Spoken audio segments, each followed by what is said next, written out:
Hello mga kaulam, ang bidyong ari ay napakatagal na talagang nakatago sa baol. Ari ay nung hindi ko pa nararamdaman yung aking acid reflux talaga. Tingnan ninyo, ang ulam ko ay tortang talong, ginataang tulingan.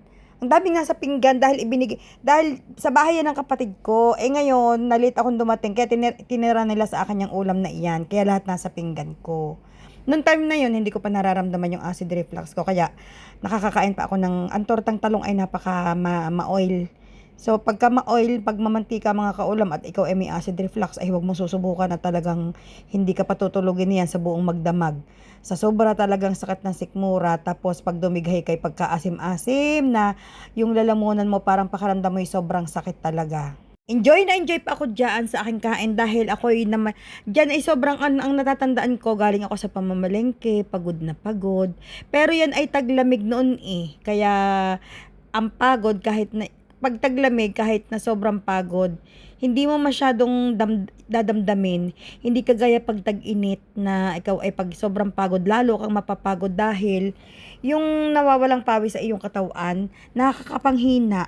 Sa totoo lang mga kaulam, pag ako ngayon sa totoo lamang kahit ako isang oras mag-drive, nakarating na ako sa pupuntahan ko ang sasakyan, hindi pa nalamig ang aircon dahil sobra talaga kainit talaga.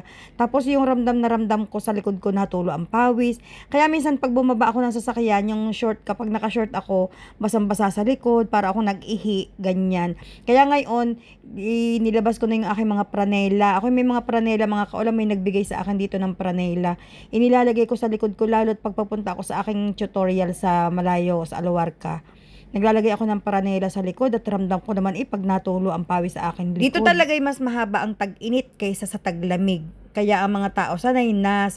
Kaya kami pag nauwi sa Pilipinas mga kaulam at tag-init, parang hindi kami nadaing baga ay iwan ko, nakikita ko ang ibang nadaing. Ako hindi na masyado nagdadadaing pag ako nasa Pilipinas.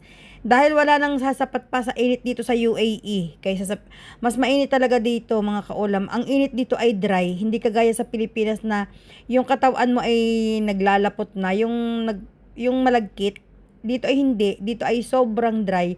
Pero dito talagang papawisan ka talaga ng tigbi-tigbing pawis. Grabe. Kaya dito talagang pagka ganitong summer, kailangan ikiinom ng tubig. Dahil nga sa dami ng pawis na nawawala sa katawan mo, ay siya. Huwag uminom ng tubig, manghihina ka talaga. Ngayon, kung napapansin nyo mga kaulam, hindi ako nagluluto ng tortang talong. Laging ang luto ko ay yung mga disabaw na walang mantika. Dahil nga, hindi naman sa minsan katulad kanina, kumain ako ng sinangag tsaka pritong itlog. So, ma-oil yun. Pero dahil na-miss ko talaga eh. Pero kadalasan, mas kung kaya ko din lamang kumain ng walang mantika, mas gugustuhin ko muna ang walang mantika mga kaulam. Dahil talaga naman mga kaulam, ano bang higpit ng acid reflux pag na-atake? Pagsasama naman sa pakiramdam, makaka-relate talaga sa akin ang meron nito. Bakit ako nagkaroon nito? Dahil mahilig ako mga kaulam humiga pagkakatapos kong kumain. Iyon ang aking main reason talaga. Tapos kung natatandaan nyo noon, ang tako kong kumain ng yung hilaw na bawang. Yun talaga mga kaulam ang nakatrigger sa aking acid reflux. Yung burong bawang, tapos hihiga ako pagkatapos kong kumain. Tapos mahilig ako sa mamantika na pagkain kung napansin ninyo. Yun talaga.